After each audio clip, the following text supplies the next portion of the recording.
ನಮಸ್ಕಾರ ಎಲ್ಲರಿಗೂ. ಪ್ರಸ್ತುತ ವಿಷಯ ಕರ್ನಾಟಕ ರಾಜ್ಯದ ಬಗ್ಗೆ ಸಂಪೂರ್ಣ ಮಾಹಿತಿ. ಈ ಕ್ಲಾಸ ಪಿಸಿ, ಪಿಎಸ್ಐ, ಎಸ್ಡಿಎ, ಎಫ್ಡಿಎ ಇತರ ಕರ್ನಾಟಕ ಸರ್ಕಾರದ ಎಕ್ಸಾಮ್ಗಳಿಗೆ ವೆರಿ ಇಂಪಾರ್ಟೆಂಟ್ ಕ್ಲಾಸ್. ಕರ್ನಾಟಕದ ಸಾಮಾನ್ಯ ಜ್ಞಾನದ ಬಗ್ಗೆ ಯಾವುದೇ ಮಾಹಿತಿ ಈ ಕ್ಲಾಸ್ದಲ್ಲಿ ಮಿಸ್ ಆಗುವುದಿಲ್ಲ. ಅದಕ್ಕಿಂತ ಮುಂಚಿತವಾಗಿ ಯಾರೆಲ್ಲ ನಮ್ಮ ಸ್ಪರ್ಧಾ ಪ್ರಚಲಿತ ಚಾನೆಲ್ನ ಸಬ್ಸ್ಕ್ರೈಬ್ ಮಾಡಿಲ್ಲ ಅವರೆಲ್ಲ ನಮ್ಮ ಸ್ಪರ್ಧಾ ಪ್ರಚಲಿತ ಚಾನೆಲ್ನ ಸಬ್ಸ್ಕ್ರೈಬ್ ಮಾಡಿ, ಲೈಕ್ ಮಾಡಿ, ಹಾಗೆಯೇ ಶೇರ್ ಮಾಡಿ. ಕರ್ನಾಟಕ ರಾಜ್ಯ.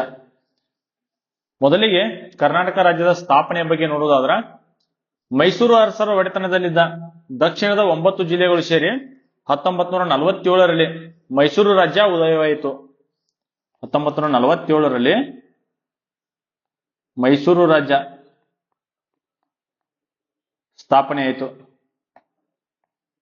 ನಂತರ ಭಾಷಾವಾರು ಪ್ರಾಂತ್ಯಗಳ ವಿಂಗಡಣೆ ಮಾಡುವಾಗ ಮುಂಬೈ, ಹೈದರಾಬಾದ್, ಮದ್ರಾಸ್ ಹಾಗೂ ಕೊಡಗು ಪ್ರಾಂತ್ಯಗಳಲ್ಲಿ ಹಂಚಿ ಹೋಗಿದ್ದ ಕನ್ನಡ ಭಾಷೆ ಮಾತನಾಡುವ ಜನರ ಪ್ರದೇಶವನ್ನು ಒಟ್ಟಾಗಿ ಸೇರಿಸಿ 1956 ನವೆಂಬರ್ 1ರಂದು ವಿಶಾಲ ಮೈಸೂರು ರಾಜ್ಯ ಅಸ್ತಿತ್ವಕ್ಕೆ ಬಂದಿತು. 1956 ನವೆಂಬರ್ 1ರಂದು ವಿಶಾಲ ಮೈಸೂರು ರಾಜ್ಯದ ಸ್ಥಾಪನೆ. ಮೊದಲಿಗೆ 1947ರಲ್ಲಿ ದಕ್ಷಿಣದ 9 ಜಿಲ್ಲೆಗಳು ಸೇರಿ ಮೈಸೂರು ರಾಜ್ಯ ಸ್ಥಾಪನೆ ಆಯ್ತು. 1956 ನವೆಂಬರ್ 1ರಂದು ವಿಶಾಲ ಮೈಸೂರು ರಾಜ್ಯ ಸ್ಥಾಪನೆ ಆಯ್ತು. ಕನ್ನಡಿಗರ ಅಭಿಲಾಷೆಯಂತೆ 1973 ನವೆಂಬರ್ 1ರಂದು ನಮ್ಮ ರಾಜ್ಯಕ್ಕೆ ಕರ್ನಾಟಕ ಎಂದು ಮರುನಾಮಕರಣ ಮಾಡಲಾಯಿತು. 1973 ನವೆಂಬರ್ 1ರಂದು ಮೈಸೂರು ರಾಜ್ಯಕ್ಕೆ ಕರ್ನಾಟಕ ಎಂದು ಮರುನಾಮಕರಣ.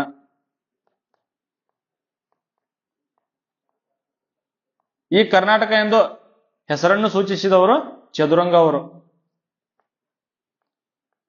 ಚದುರಂಗ ಕವಿ ಇವರು ಕರ್ನಾಟಕ ಎಂಬ ಹೆಸರನ್ನು ಸೂಚಿಸಿದರು.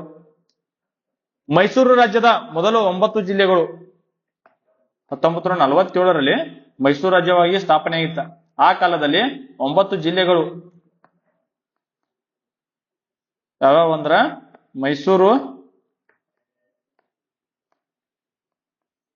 ಮೈಸೂರು, ಬೆಂಗಳೂರು, ಕೋಲಾರ, ಕಡೂರು, ತುಮಕೂರು, ಚಿತ್ರದುರ್ಗ, ಶಿವಮೊಗ್ಗ, ಹಾಸನ, ಮಂಡ್ಯ. ಈ 9 ಜಿಲ್ಲೆಗಳು ಸೇರಿ 1947ರಲ್ಲಿ ಮೈಸೂರು ರಾಜ್ಯ ಸ್ಥಾಪನೆ ಆಯ್ತು. ನಂತರ ವಿವಿಧ ಪ್ರಾಂತ್ಯಗಳಿಂದ ಮೈಸೂರು ಸಂಸ್ಥಾನಕ್ಕೆ ವಿಲೀನವಾದ ಪ್ರದೇಶಗಳು 1956 ನವೆಂಬರ್ 1ರಂದು ವಿಶಾಲ ಮೈಸೂರು ರಾಜ್ಯ ಸ್ಥಾಪನೆ ಆಯ್ತು. ಆ ಸಂದರ್ಭದಲ್ಲಿ ವಿವಿಧ ಪ್ರಾಂತ್ಯಗಳಿಂದ ಮೈಸೂರು ಸಂಸ್ಥಾನಕ್ಕೆ ವಿಲೀನವಾದ ಪ್ರದೇಶಗಳು ಮುಂಬೈ ಪ್ರಾಂತ್ಯದಿಂದ ಬೆಳಗಾವಿ, ವಿಜಯಪುರ, ಧಾರವಾಡ ಮತ್ತು ಉತ್ತರ ಕನ್ನಡ ಈ 4 ಜಿಲ್ಲೆಗಳು ಮುಂಬೈ ಪ್ರಾಂತ್ಯದಿಂದ ಮೈಸೂರು ರಾಜ್ಯಕ್ಕೆ ಸೇರಿದವು. ಹೈದರಾಬಾದ್ ಪ್ರಾಂತ್ಯದಿಂದ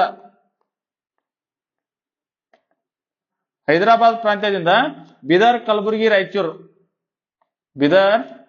ಕಲಬುರಗಿ, ಮತ್ತು ರಾಯಚೂರು ಈ 3 ಜಿಲ್ಲೆಗಳು ಹೈದರಾಬಾದ್ ಪ್ರಾಂತ್ಯದಿಂದ ಮೈಸೂರು ರಾಜ್ಯಕ್ಕೆ ಸೇರಿದವು. ಮದ್ರಾಸ್ ಪ್ರಾಂತ್ಯದಿಂದ ದಕ್ಷಿಣ ಕನ್ನಡ ಮತ್ತು ಕೊಳ್ಳೇಗಾಲ ಈ 2 ಜಿಲ್ಲೆಗಳು ಮೈಸೂರು ರಾಜ್ಯಕ್ಕೆ ಸೇರಿದವು. ನೆಕ್ಸ್ಟ್ ಕೊಡಗಿನ ರಾಜ್ಯ ಸಂಸ್ಥಾನ, ಇದು ಕೂಡ ವಿಶಾಲ ಮೈಸೂರು ರಾಜ್ಯಕ್ಕೆ 1956 ನವೆಂಬರ್ 1 ಆ ದಿನದಂದು ಸೇರಿತು. ಕರ್ನಾಟಕದ ಇತಿಹಾಸದ ಬಗ್ಗೆ ನೋಡುವುದಾದ್ರ, ಕರ್ನಾಟಕದ ಇತಿಹಾಸ ಮಹಾಭಾರತದ ಭಾಗವಾದ ಕುಂಭಕೋಣ ಮಹಾಭಾರತದ ಭೀಷ್ಮ ಪರ್ವದಲ್ಲಿ ಕರ್ನಾಟಕದ ಬಗ್ಗೆ ಮೊದಲ ಉಲ್ಲೇಖವಾಗಿದೆ. ಭೀಷ್ಮ ಪರ್ವ ಕರ್ನಾಟಕ ಎಂಬ ಪದದ ಉಲ್ಲೇಖವಾಗಿದೆ. ಕರ್ನಾಟಕ ಎಂಬ ಪದದ ಬಗ್ಗೆ ಉಲ್ಲೇಖ ಮೊಟ್ಟ ಮೊದಲ ಬಾರಿಗೆ ಎಲ್ಲಿ ಮಾಡಲಾಗಿದೆ ಅಂತ ಕ್ವಶನ್ ಆಗ್ಬಹುದು. ಅದಕ್ಕೆ ಉತ್ತರ ಕುಂಭಕೋಣ ಮಹಾಭಾರತದ ಭೀಷ್ಮ ಪರ್ವದಲ್ಲಿ ಕರ್ನಾಟಕ ಎಂಬ ಪದದ ಉಲ್ಲೇಖವಾಗಿದೆ. ಸಭಾ ಪರ್ವದಲ್ಲಿ, ಮಹಾಭಾರತ ಸಭಾ ಪರ್ವದಲ್ಲಿ ಕರ್ನಾಟಕ ಎಂಬ ಪದದ ಉಲ್ಲೇಖವಾಗಿದೆ. ಭೀಷ್ಮ ಪರ್ವದಲ್ಲಿ ಕರ್ನಾಟಕ ಎಂಬ ಪದದ ಉಲ್ಲೇಖವಾಗಿದೆ.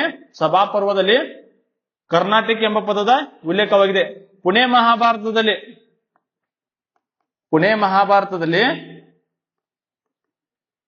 ಉನ್ನತಕ ಎಂದು ಉಲ್ಲೇಖವಾಗಿದೆ. ಉನ್ನತಕ ಎಂದರೆ ಎತ್ತರವಾದ ಭೂಮಿ.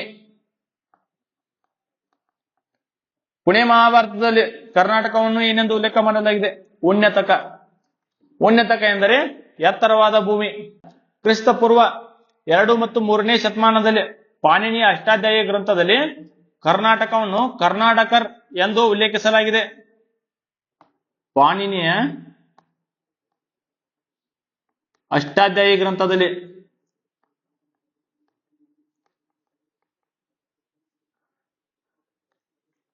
ಕರ್ನಾಟಕರ್ ಎಂದು ಉಲ್ಲೇಖ. ಈ ಅಷ್ಟಾಧ್ಯಾಯಿ ಗ್ರಂಥ ಸಂಸ್ಕೃತದ ಮೊದಲ ವ್ಯಾಕರಣ ಗ್ರಂಥವಾಗಿದೆ.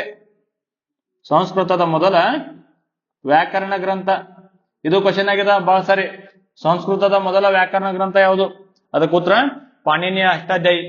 ಸಂಗಮ್ ಸಾಹಿತ್ಯದಲ್ಲಿ ನೋಡುವುದಾದ್ರ ಸಂಗಮ್ ಸಾಹಿತ್ಯದಲ್ಲಿ ಇಳಂಗೋವಡಿಗಲ್ನ ಶಿಲಾಪದಿಗಾರಂ ಗ್ರಂಥದಲ್ಲಿ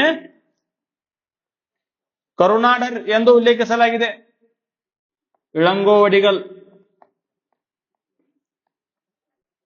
ಇಳಂಗೋವಡಿಗಲ್ನ ಶಿಲಪ್ಪದಿಗಾರಂ ಗ್ರಂಥದಲ್ಲಿ ಕರುನಾಡರ್ ಎಂದು ಉಲ್ಲೇಖವಾಗಿದೆ. ಕ್ವಶನ್ ಆಗತ್ತಾ? ಶಿಲಪ್ಪದಿಗಾರಂ ಗ್ರಂಥವನ್ನು ರಚಿಸಿದವರು ಯಾರು? ಅದಕ್ಕೆ ಉತ್ತರ ಇಳಂಗೋವಡಿಗಲ್. ಇದು ಸಂಗಮ್ ಸಾಹಿತ್ಯಕ್ಕೆ ಸಂಬಂಧಿಸಿದೆ. ನೆಕ್ಸ್ಟ್ ತೊಳಕಾಪಿಯಂ ಕೃತಿಯಲ್ಲಿ ಕರುನಾಡಗನ್ ಎಂದು ಉಲ್ಲೇಖವಾಗಿದೆ.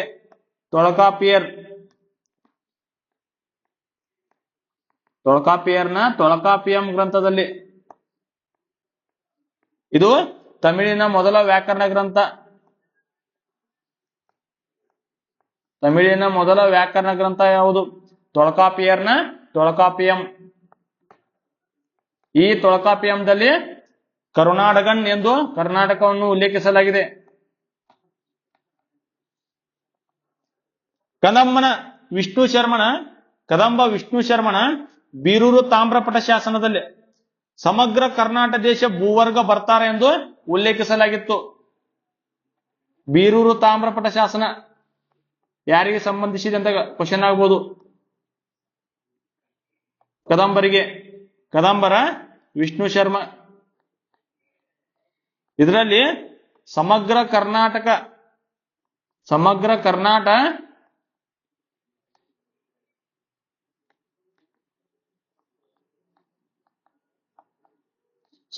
ಕರ್ನಾಟಕ ದೇಶ ಭೂವರ್ಗ ಬರ್ತಾರೆ ಎಂದು ಉಲ್ಲೇಖಿಸಲಾಗಿದೆ. ಕನ್ನಡದ ಮೊದಲ ಶಬ್ದ ಇಸಿಲ್. ಈ ಶಬ್ದ ಅಶೋಕನ ಬ್ರಹ್ಮಗಿರಿ ಶಾಸನದಲ್ಲಿ ಉಲ್ಲೇಖಿಸಲಾಗಿದೆ. ಕನ್ನಡದ ಮೊದಲ ಶಬ್ದ ಇಸಿಲ್. ಇದು ಬ್ರಹ್ಮಗಿರಿ ಶಾಸನದಲ್ಲಿ ಅಶೋಕನಿಗೆ ಸಂಬಂಧಿಸಿದೆ. ಇಸಿಲ್ ಎಂದರೆ ಕೋಟೆಯೊಳಗಿನ ಊರು.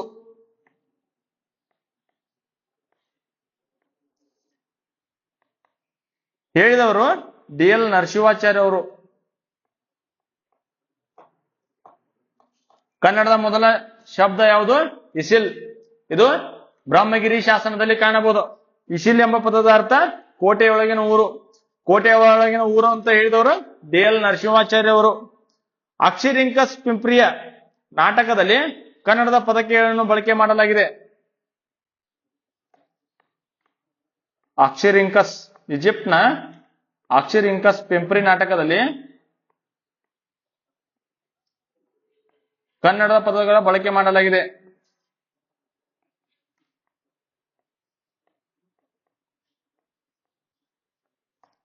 ನೆಕ್ಸ್ಟ್ ಕರ್ನಾಟಕ ಪದದ ಅರ್ಥವನ್ನು ನೋಡುವುದಾದ್ರ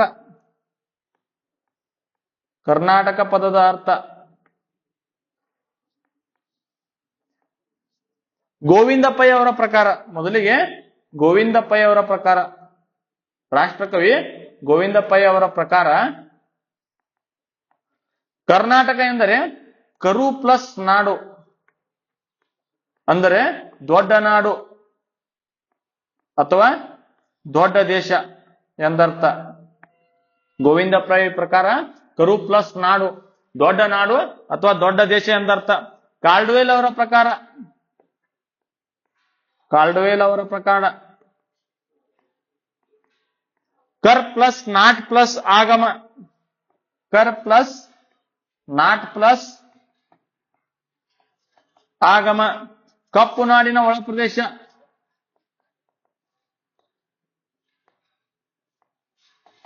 ಕಪ್ಪು ನಾಡಿನ ಒಳ ಪ್ರದೇಶ ಎಂದು ಯಾರು ಕರೆದಿದ್ದಾರೆ? ಕಾಲ್ಡ್ವೆಲ್ ಅವರು. ತೀನಂ ಶ್ರೀಕಂಠಯ್ಯ ಅವರ ಪ್ರಕಾರ, ತೀನಂ ಶ್ರೀ ಅವರ ಪ್ರಕಾರ ಕರು ಪ್ಲಸ್ ನಾಡು, ಕಪ್ಪು ಮಣ್ಣಿನ ನಾಡು ಎಂದು ಕರೆದಿದ್ದಾರೆ.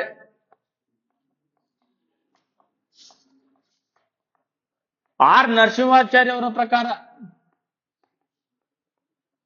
ಆರ್ ನರಸಿಂಹಾಚಾರ್ಯ ಅವರ ಪ್ರಕಾರ ಕಮ್ಮಿತ್ತ ನಾಡು,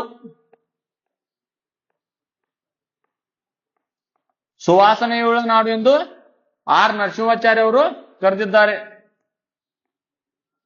ಸುವಾಸನೆಯುಳ್ಳ ನಾಡು ಅಥವಾ ಸುವಾಸನೆಯುಳ್ಳ ಭೂಮಿ. ಹತ್ತಂಗಡಿ ನಾರಾಯಣರಾವ್ ಅವರು, ಹತ್ತಂಗಡಿ ನಾರಾಯಣರಾವ್ ಅವರು ಇವರ ಪ್ರಕಾರ ಕರು ಪ್ಲಸ್ ನಾಡು, ಎತ್ತರವಾದ ಭೂಮಿ ಎಂದು ಕರೆದಿದ್ದಾರೆ.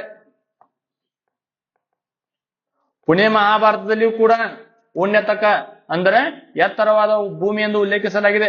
ಹತ್ತಂಗಡಿ ನಾರಾಯಣ ಅವರು ಕೂಡ ಕರು ಪ್ಲಸ್ ನಾಡು, ಎತ್ತರವಾದ ಭೂಮಿ ಎಂದು ಕರೆದಿದ್ದಾರೆ. ಶಂಭಾ ಜೋಶಿ ಅವರು, ಶಂಭಾ ಜೋಶಿ ಅವರು ಕಳ್ ಪ್ಲಸ್ ಅರು ಪ್ಲಸ್ ನಾಡು,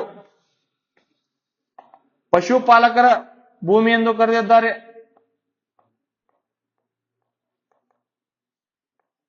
ಶಂಭಾ ಜೋಶಿ ಅವರು ಕರ್ನಾಟಕವನ್ನು ಏನೆಂದು ಉಲ್ಲೇಖಿಸಿದ್ದಾರೆ? ಅದಕ್ಕೆ ಉತ್ತರ ಪಶುಪಾಲಕರ ಭೂಮಿ. ಕಳ್ ಪ್ಲಸ್ ಅರ್ ಪ್ಲಸ್ ನಾಡು ಅಂದ್ರೆ ಪಶುಪಾಲಕರ ಭೂಮಿ. ಕರ್ನಾಟಕ ರಾಜ್ಯದ ಸಂಕ್ಷಿಪ್ತ ಪರಿಚಯ. ಕರ್ನಾಟಕದ ಸಂಕ್ಷಿಪ್ತ ಪರಿಚಯ. ರಾಜ್ಯ ಉದಯವಾದದ್ದು 1956 ನವೆಂಬರ್ 1. ಮೈಸೂರು ರಾಜ್ಯಕ್ಕೆ ಕರ್ನಾಟಕವೆಂದು ನಾಮಕರಣ ಮಾಡಿದ್ದು 1973 ನವೆಂಬರ್ 1ರಂದು. ಕರ್ನಾಟಕ ಎಂದು ಹೆಸರು ನೀಡಿದವರು ಕವಿ ಚದುರಂಗ ಅವರು. ರಾಜ್ಯ ಉದಯವಾದದ್ದು 1956 ನವೆಂಬರ್ 1. ನಾಮಕರಣ, ಕರ್ನಾಟಕವೆಂದು ನಾಮಕರಣವಾದದ್ದು 1973 ನವೆಂಬರ್ 1. ಹೆಸರು ನೀಡಿದ ಕವಿ ಚದುರಂಗ ಅವರು. ರಾಜ್ಯ ಲಾಂಛನ, ಕರ್ನಾಟಕ ರಾಜ್ಯದ ರಾಜ್ಯ ಲಾಂಛನ ಗಂಡಬೇರುಂಡ. ಕರ್ನಾಟಕ ರಾಜ್ಯದ ರಾಜಧಾನಿ, ರಾಜಧಾನಿ ಬೆಂಗಳೂರು. ಕರ್ನಾಟಕ ರಾಜ್ಯದ ರಾಜ್ಯ ಮರ ಶ್ರೀಗಂಧದ ಮರ, ಶ್ರೀಗಂಧದ ಮರ ಕರ್ನಾಟಕ ರಾಜ್ಯದ ರಾಜ್ಯ ಮರ. ಕರ್ನಾಟಕ ರಾಜ್ಯದ ರಾಜ್ಯ ಹೂವು ಕಮಲದ ಹೂವು. ಕರ್ನಾಟಕ ರಾಜ್ಯದ ರಾಜ್ಯ ಪಕ್ಷಿ, ಇದು ಕ್ವಶನ್ ಆಗಿದೆ ಬಹಳ ಸಾರಿ. ಕರ್ನಾಟಕ ರಾಜ್ಯದ ರಾಜ್ಯ ಪಕ್ಷಿ ಯಾವುದು? ನೀಲಕಂಠ ಅಥವಾ ಇಂಡಿಯನ್ ರೂಲರ್, ಇಂಡಿಯನ್ ರೋಲರ್. ಕರ್ನಾಟಕದ ರಾಜ್ಯದ ರಾಜ್ಯ ಪ್ರಾಣಿ ಏಷಿಯನ್ ಆನೆ, ರಾಜ್ಯ ಪ್ರಾಣಿ ಏಷಿಯನ್ ಆನೆ.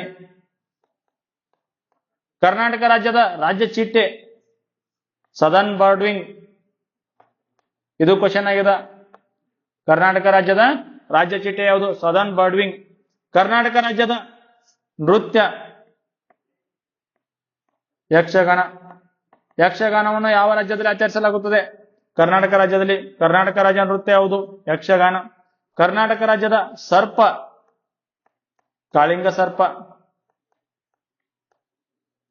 ಕರ್ನಾಟಕದಲ್ಲಿ ಮಾತನಾಡುವ ರಾಜ್ಯ ಭಾಷೆ ಕನ್ನಡ ಭಾಷೆ. ಈ ಕನ್ನಡ ಭಾಷೆಗೆ 2008ರಲ್ಲಿ ಶಾಸ್ತ್ರೀಯ ಸ್ಥಾನಮಾನ ದೊರಕಿತು. ಇದು ಕ್ವಶನ್ ಆಗಿದೆ ಬಹಳ ಸರಿ. ಕನ್ನಡ ಭಾಷೆಗೆ ಯಾವ ವರ್ಷದಲ್ಲಿ ಶಾಸ್ತ್ರೀಯ ಸ್ಥಾನಮಾನ ದೊರಕಿತು? 2008ರಲ್ಲಿ ಕನ್ನಡ ಭಾಷೆಗೆ ಶಾಸ್ತ್ರೀಯ ಸ್ಥಾನಮಾನ ದೊರಕಿತು. ಕರ್ನಾಟಕದ ಅತಿ ಎತ್ತರದ ಶಿಖರ ಮುಳ್ಳಯ್ಯನಗಿರಿ ಶಿಖರ. ಮುಳ್ಳಯ್ಯನಗಿರಿ ಶಿಖರ. ಕರ್ನಾಟಕ ರಾಜ್ಯದ ಪ್ರವಾಸೋದ್ಯಮ ವಾಕ್ಯ. ಇದು ಕ್ವಶನ್ ಆಗಿದೆ. ಪ್ರವಾಸೋದ್ಯಮ ವಾಕ್ಯ. ಒಂದು ರಾಜ್ಯ ಹಲವು ಜಗತ್ತುಗಳು. ಇದು ಎಸ್ಸೆಗೂ ಬರಬಹುದು. ಒಂದು ರಾಜ್ಯ ಹಲವು ಜಗತ್ತುಗಳು. One world one state many worlds. One state many world's.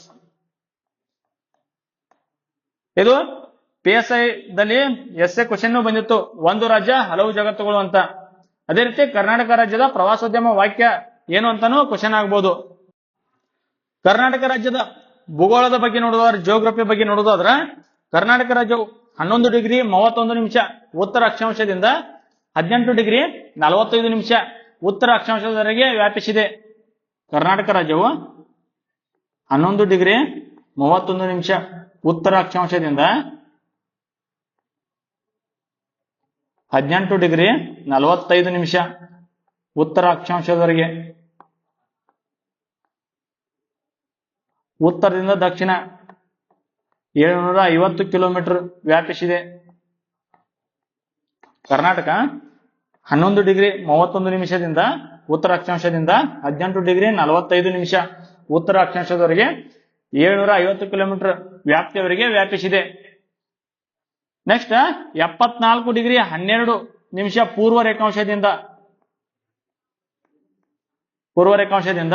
78 degree 40 ನಿಮಿಷ ಪೂರ್ವ ರೇಖಾಂಶದವರೆಗೆ,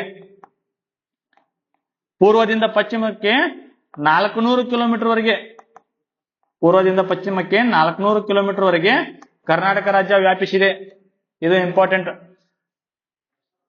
ಕರ್ನಾಟಕ ಉತ್ತರದಿಂದ ದಕ್ಷಿಣವರೆಗೆ ಎಷ್ಟು ಕಿಲೋಮೀಟರ್ ವ್ಯಾಪಿಸಿದೆ ಅಂತ ಕ್ವಶನ್ ಆಗಿದೆ ಈಗೊಂದ್ಸರಿ. ಅದೇ ರೀತಿ ಪೂರ್ವದಿಂದ ಪಶ್ಚಿಮಕ್ಕೆ ಎಷ್ಟು ವ್ಯಾಪಿಸಿದೆ ಅಂತ ಆಗ್ಬೋದು. 400 ಕಿಲೋಮೀಟರ್ ಪೂರ್ವದಿಂದ ಪಶ್ಚಿಮಕ್ಕೆ, ಉತ್ತರದಿಂದ ದಕ್ಷಿಣಕ್ಕೆ 750 ಕಿಲೋಮೀಟರ್.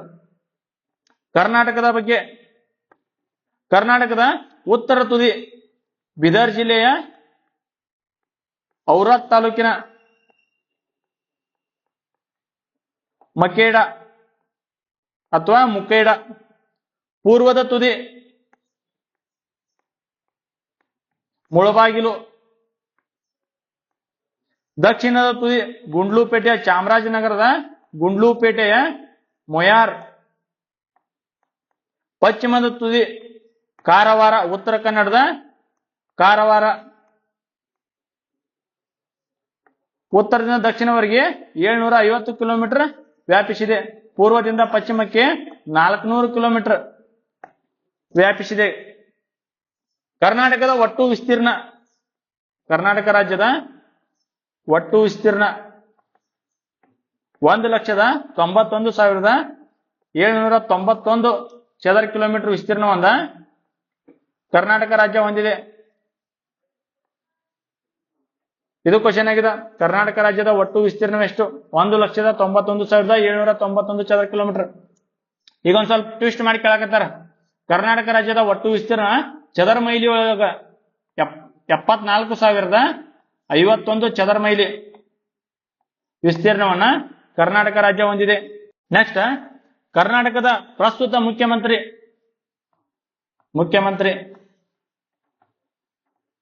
ಸಿದ್ದರಾಮಯ್ಯ ಅವರಿದ್ದಾರೆ. ಪ್ರಸ್ತುತ ರಾಜ್ಯಪಾಲರು ಗವರ್ನರ್ ಅವರು ತಾವರ್ ಚಂದ್ ಗೆಹ್ಲೋಟ್. ಕರ್ನಾಟಕದ ಪ್ರಸ್ತುತ ರಾಜ್ಯಪಾಲರು ತಾವರ್ ಚಂದ್ ಗೆಹ್ಲೋಟ್ ಅವರು. ಕರ್ನಾಟಕದಲ್ಲಿರುವ ವಿಧಾನಸಭಾ ಸ್ಥಾನಗಳ ಸಂಖ್ಯೆ, ವಿಧಾನಸಭಾ ಸ್ಥಾನಗಳ ಸಂಖ್ಯೆ 224. ಅದರಲ್ಲಿ SC ಗೆ 36 ಸ್ಥಾನ, ಎಸ್ಟಿಗೆ 18 ಸ್ಥಾನ. ಇದು ಇಂಪಾರ್ಟೆಂಟ್, ಇದು ಕ್ವಶನ್ ಆಗ್ಬೋದು. ಲೋಕಸಭೆಯಲ್ಲಿ ಅದರಲ್ಲಿ ಕರ್ನಾಟಕದ ಸ್ಥಾನಗಳ ಸಂಖ್ಯೆ 28. ಅದರಲ್ಲಿ ಎಸ್ಸಿಗೆ 5 ಸ್ಥಾನ, ಎಸ್ಟಿಗೆ 2 ಸ್ಥಾನಗಳನ್ನು ಮೀಸಲಿಡಲಾಗಿದೆ. ರಾಜ್ಯಸಭೆಯಲ್ಲಿ ಕರ್ನಾಟಕಕ್ಕೆ 12 ಸ್ಥಾನ ಮೀಸಲಿಡಲಾಗಿದೆ. ವಿಧಾನ ಪರಿಷತ್, ಕರ್ನಾಟಕದ ವಿಧಾನ ಪರಿಷತ್ ಸ್ಥಾನಗಳ ಸಂಖ್ಯೆ 75. ಭಾರತದಲ್ಲಿ ಒಟ್ಟು ವಿಧಾನ ಪರಿಷತ್ ಹೊಂದಿರುವ ರಾಜ್ಯಗಳು 6 ರಾಜ್ಯಗಳು ಭಾರತದಲ್ಲಿ ವಿಧಾನ ಪರಿಷತ್ ಅನ್ನು ಹೊಂದಿವೆ. ಕರ್ನಾಟಕದಲ್ಲಿ ವಿಧಾನ ಪರಿಷತ್ ಸ್ಥಾನಗಳ ಸಂಖ್ಯೆ 75. 6 ರಾಜ್ಯಗಳು ಯಾವಂತ ನೋಡುವುದಾದ್ರ ಕರ್ನಾಟಕ, ಆಂಧ್ರ ಪ್ರದೇಶ್, ತೆಲಂಗಾಣ, ಬಿಹಾರ್, ಮಹಾರಾಷ್ಟ್ರ ಮತ್ತು ಉತ್ತರ ಪ್ರದೇಶ. ಈ 6 ರಾಜ್ಯಗಳು ಭಾರತದಲ್ಲಿ ವಿಧಾನ ಪರಿಷತ್ ಅನ್ನು ಹೊಂದಿವೆ. ಕರ್ನಾಟಕವು ಕೂಡ ಅದರಲ್ಲಿ ಒಂದು.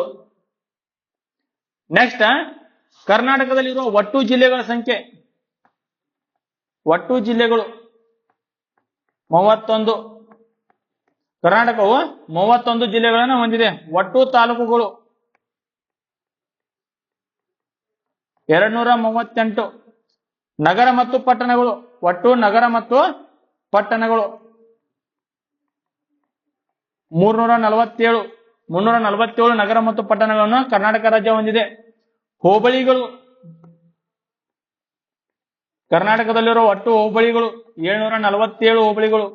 ಒಟ್ಟು ಗ್ರಾಮಗಳು, ಕರ್ನಾಟಕದಲ್ಲಿರುವ ಒಟ್ಟು ಗ್ರಾಮಗಳು 29,340 ಗ್ರಾಮಗಳು.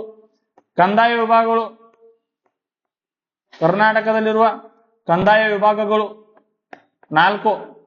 ಉಪ ಕಂದಾಯ ವಿಭಾಗಗಳು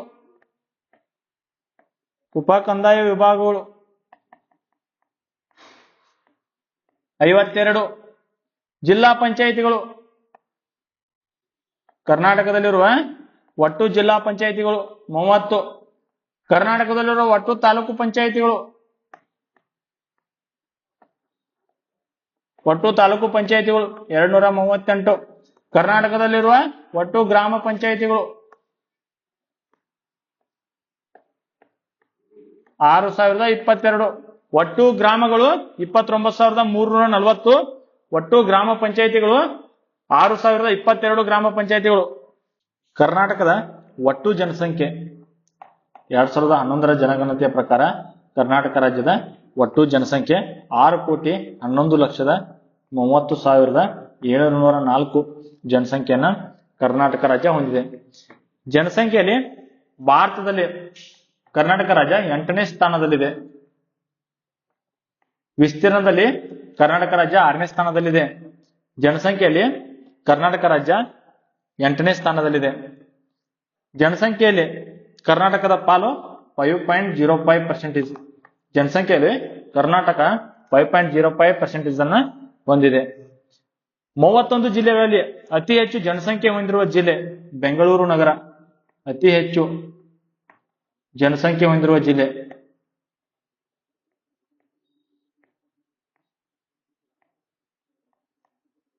ಬೆಂಗಳೂರು ನಗರ. ಅತಿ ಕಡಿಮೆ ಜನಸಂಖ್ಯೆ ಹೊಂದಿರುವ ಜಿಲ್ಲೆ, ಅತಿ ಕಡಿಮೆ ಜನಸಂಖ್ಯೆ ಹೊಂದಿರುವ ಜಿಲ್ಲೆ ಕೊಡಗು. ಕರ್ನಾಟಕದಲ್ಲಿರುವ ಒಟ್ಟು ಮಹಾನಗರ ಪಾಲಿಕೆಗಳು 11. ಪ್ರಸ್ತುತ ಕರ್ನಾಟಕದಲ್ಲಿ 11 ಮಹಾನಗರ ಪಾಲಿಕೆಗಳು ಇದ್ದಾವೆ. ಪ್ರಸ್ತುತ ಕರ್ನಾಟಕದ ಮಹಾನಗರ ಪಾಲಿಕೆಗಳು 11. ಅವು ಯಾವ್ಯಾವ ಅಂತ ನೋಡುವುದಾದ್ರ ಬೆಂಗಳೂರು ನಗರ, ಬೆಂಗಳೂರು ನಗರ ಕರ್ನಾಟಕದಲ್ಲಿರುವ ಮಹಾನಗರ ಪಾಲಿಕೆಗಳು. ಮೊದಲನೇದು ಬೆಂಗಳೂರು ನಗರ, 2 ತುಮಕೂರು, ಶಿವಮೊಗ್ಗ, ದಾವಣಗೆರೆ, ಮೈಸೂರು, ದಕ್ಷಿಣ ಕನ್ನಡ, ಬೆಳಗಾವಿ, ಹುಬ್ಬಳ್ಳಿ ಧಾರವಾಡ,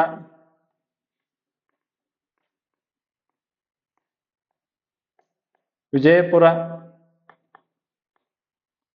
ಬಳ್ಳಾರಿ, ಕಲಬುರಗಿ.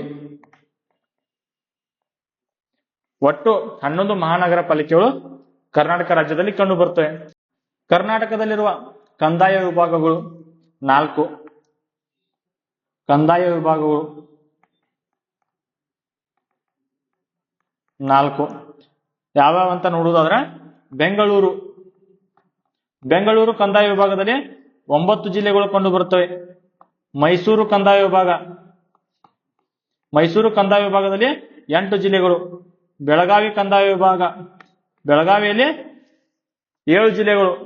ಕಲಬುರಗಿ ಕಂದಾಯ ವಿಭಾಗದಲ್ಲಿ 7 ಜಿಲ್ಲೆಗಳು ಕಂಡು ಬರುತ್ತವೆ. ಉಪ ಕಂದಾಯ ವಿಭಾಗಗಳ ಸಂಖ್ಯೆ ಒಟ್ಟು 52 ಉಪ ಕಂದಾಯ ವಿಭಾಗಗಳು ಕರ್ನಾಟಕದಲ್ಲಿ ಕಂಡು ಬರುತ್ತವೆ. ಕರ್ನಾಟಕದಲ್ಲಿರುವ ಒಟ್ಟು ಗ್ರಾಮ ಪಂಚಾಯಿತಿಗಳು 6021 ಗ್ರಾಮ ಪಂಚಾಯಿತಿಗಳು. 6021 ಗ್ರಾಮ ಪಂಚಾಯಿತಿಗಳು ಕರ್ನಾಟಕದಲ್ಲಿ ಕಂಡು ಬರುತ್ತವೆ. ನಂಜನಮಟ್ಟ ಸಮಿತಿ ಹೊಸ ಗ್ರಾಮ ಪಂಚಾಯಿತಿಗಳ ಸ್ಥಾಪನೆಗೆ ಸಂಬಂಧಿಸಿ ಇದು ಕ್ವಶನ್ ಆಗಿದೆ. ನಂಜನಮಟ್ಟ ಸಮಿತಿ ಯಾವುದಕ್ಕೆ ಸಂಬಂಧಿಸಿದೆ? ಹೊಸ ಗ್ರಾಮ ಪಂಚಾಯಿತಿಗಳ ಸ್ಥಾಪನೆಗೆ. ಇದು ಇಂಪಾರ್ಟೆಂಟ್. ನಂಜನಮಟ್ಟ ಸಮಿತಿ ಯಾವುದಕ್ಕೆ ಸಂಬಂಧಿಸಿದಂತ ಕ್ವಶನ್ ಆಗಿತ್ತ. ಅದಕ್ಕೋಸ್ಕರ ಹೊಸ ಗ್ರಾಮ ಪಂಚಾಯಿತಿಗಳ ಸ್ಥಾಪನೆಗೆ ನಂಜನಮಟ್ಟ ಸಮಿತಿ ಸಂಬಂಧಿಸಿದೆ. ರಮೇಶ್ ಕುಮಾರ್ ವರದಿ ಯಾವುದಕ್ಕೆ ಸಂಬಂಧಿಸಿದೆ? ಇದು ಗ್ರಾಮ ಪಂಚಾಯಿತಿಗಳ ಸುಧಾರಣೆಗೆ ರಮೇಶ್ ಕುಮಾರ್ ವರದಿ ಸಂಬಂಧಿಸಿದೆ. ಇದು ಇಂಪಾರ್ಟೆಂಟ್. ಗ್ರಾಮ ಪಂಚಾಯಿತಿಗಳ ಸುಧಾರಣೆಗೆ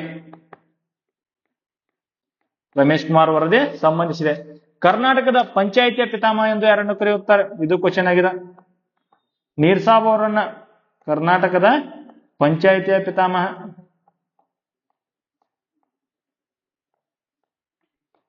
ನೀರ್ ಸಾಬ್ ಅವರು. ಇದು ಕ್ವಶನ್ ಆಗಿದೆ. ಪಂಚಾಯಿತಿ ದಿನ. ಭಾರತದಲ್ಲಿ ಪಂಚಾಯಿತಿ ದಿನವನ್ನ ಯಾವಾಗ ಆಚರಣೆ ಮಾಡಲಾಗುತ್ತದೆ? ಏಪ್ರಿಲ್ 24ರಂದು. ಪ್ರತಿ ವರ್ಷ ಏಪ್ರಿಲ್ 24ರಂದು ರಾಷ್ಟ್ರೀಯ ಪಂಚಾಯತ್ ದಿನವನ್ನು ಆಚರಣೆ ಮಾಡಲಾಗುತ್ತದೆ. ಕರ್ನಾಟಕದಲ್ಲಿರುವ ಒಟ್ಟು ತಾಲೂಕು ಪಂಚಾಯಿತಿಗಳ ಸಂಖ್ಯೆ 225. ಕರ್ನಾಟಕದಲ್ಲಿರುವ ಅನುಸೂಚಿತ ಪ್ರದೇಶಗಳು. ಇದು ಕ್ವಶನ್ ಆಗಬಹುದು. ಅನುಸೂಚಿತ ಪ್ರದೇಶಗಳು.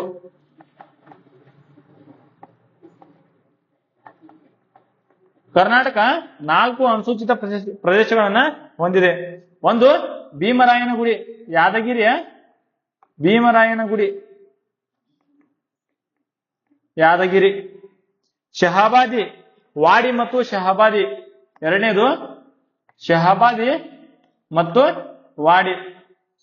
ಮೂರನೇದು ಗೋಕಾಕ್, ಬೆಳಗಾವಿಯ ಗೋಕಾಕ್.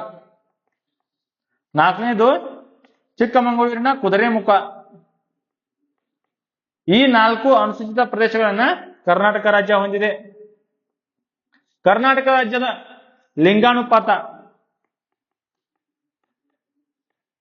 968 ಅಥವಾ 973 ಲಿಂಗಾನುಪಾತವನ್ನ ಕರ್ನಾಟಕ ರಾಜ್ಯ ಹೊಂದಿದೆ. ಅತಿ ಹೆಚ್ಚು ಲಿಂಗಾನುಪಾತ ಹೊಂದಿರುವ ಜಿಲ್ಲೆ ಉಡುಪಿ. 1093 ಲಿಂಗಾನುಪಾತವನ್ನ ಉಡುಪಿ ಜಿಲ್ಲೆ ಹೊಂದಿದೆ. ಅತಿ ಕಡಿಮೆ ಲಿಂಗಾನುಪಾತವನ್ನು ಹೊಂದಿದ ಜಿಲ್ಲೆ ಬೆಂಗಳೂರು ನಗರ. 908 ಲಿಂಗಾನುಪಾತವನ್ನ ಬೆಂಗಳೂರು ನಗರ ಹೊಂದಿದೆ. ಕರ್ನಾಟಕ ರಾಜ್ಯದ ಜನಸಾಂದ್ರತೆ 319. ಅತಿ ಹೆಚ್ಚು ಜನಸಾಂದ್ರತೆ ಹೊಂದಿರುವ ಜಿಲ್ಲೆ ಕರ್ನಾಟಕದಲ್ಲಿ ಅತಿ ಹೆಚ್ಚು ಜನಸಾಂದ್ರತೆ ಹೊಂದಿರುವ ಜಿಲ್ಲೆ ಬೆಂಗಳೂರು ನಗರ. 4378 ಜನಸಾಂದ್ರತೆಯನ್ನ ಬೆಂಗಳೂರು ನಗರ ಹೊಂದಿದೆ. ಅತಿ ಕಡಿಮೆ ಜನಸಾಂದ್ರತೆ ಹೊಂದಿರುವ ಜಿಲ್ಲೆ ಕೊಡಗು. 135 ಜನಸಾಂದ್ರತೆಯನ್ನ ಕೊಡಗು ಜಿಲ್ಲೆ ಹೊಂದಿದೆ. ಕರ್ನಾಟಕದ ಒಟ್ಟು ಸಾಕ್ಷರತೆ, ಇದು ಕ್ವಶನ್ ಆಗಿತ್ತ. ಕರ್ನಾಟಕದ ಒಟ್ಟು ಸಾಕ್ಷರತೆ ಎಷ್ಟು? 75.36% ಸಾಕ್ಷರತೆಯನ್ನ ಕರ್ನಾಟಕ ರಾಜ್ಯ ಹೊಂದಿದೆ. ಅತಿ ಹೆಚ್ಚು ಸಾಕ್ಷರತೆ ಹೊಂದಿರುವ ಜಿಲ್ಲೆ ದಕ್ಷಿಣ ಕನ್ನಡ, 88% ಸಾಕ್ಷರತೆಯನ್ನ ದಕ್ಷಿಣ ಕನ್ನಡ ಜಿಲ್ಲೆ ಹೊಂದಿದೆ. ಅತಿ ಕಡಿಮೆ ಯಾದಗಿರಿ ಜಿಲ್ಲೆ ಅತಿ ಕಡಿಮೆ ಸಾಕ್ಷರತೆಯನ್ನು ಹೊಂದಿದೆ, 63%. ಭಾರತದಲ್ಲಿರುವ ಅಥವಾ ನಮ್ಮ ದೇಶದಲ್ಲಿರುವ 4 ಚಿಟ್ಟೆಧಾಮಗಳು, 4 ಚಿಟ್ಟೆಧಾಮಗಳು, ಇದು ಕ್ವಶನ್ ಆಗ್ಬೋದು. ಒಂದು ಬನ್ನೇರುಘಟ್ಟ, ಬೆಂಗಳೂರಿನ ಬನ್ನೇರುಘಟ್ಟ, ಇದು ಕರ್ನಾಟಕ ರಾಜ್ಯದಲ್ಲಿ ಕಂಡು ಬರುತ್ತದೆ. ಎರಡನೇದು ಓವಲೇಕರವಾಡಿ,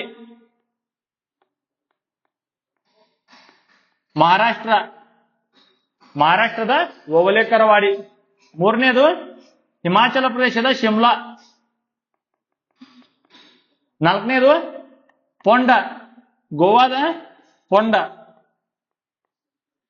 ಈ 4 ಚಿಟ್ಟೆಧಾಮಗಳು ಭಾರತ ದೇಶದಲ್ಲಿ ಕಂಡು ಬರುತ್ತವೆ. ಇದು ಕ್ವಶನ್ ಆಗ್ಬೋದು. ಭಾರತ ದೇಶದಲ್ಲಿ ಕಂಡುಬರುವ 4 ಚಿಟ್ಟೆಧಾಮಗಳು ಯಾವುವು ಅಂತ. ಉತ್ತರ ಬನ್ನೇರುಘಟ್ಟ, ಓವಲೇಕರವಾಡಿ, ಶಿಮ್ಲಾ ಮತ್ತು ಪೊಂಡ. ಬೆಂಗಳೂರು, ಈ ಬೆಂಗಳೂರು ನಗರ ವೃಷಭಾವತಿ ನದಿಯ ದಂಡೆಯ ಮೇಲೆ ನಿರ್ಮಾಣವಾಗಿದೆ. ಬೆಂಗಳೂರು ಯಾವ ನದಿಯ ದಂಡೆಯ ಮೇಲೆ ಕಂಡು ಬರುತ್ತದೆ ಅಂತ ಕ್ವಶನ್ ಆಗಿದೆ.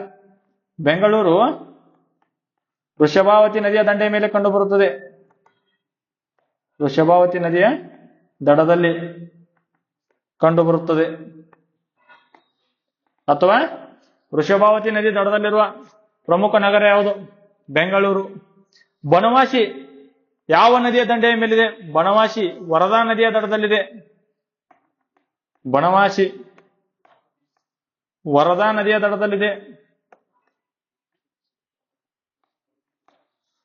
ನೆಕ್ಸ್ಟ್, ಕರ್ನಾಟಕದಲ್ಲಿ ಕಂಡುಬರುವ ಅತಿ ಎತ್ತರದ ಶಿಖರಗಳು.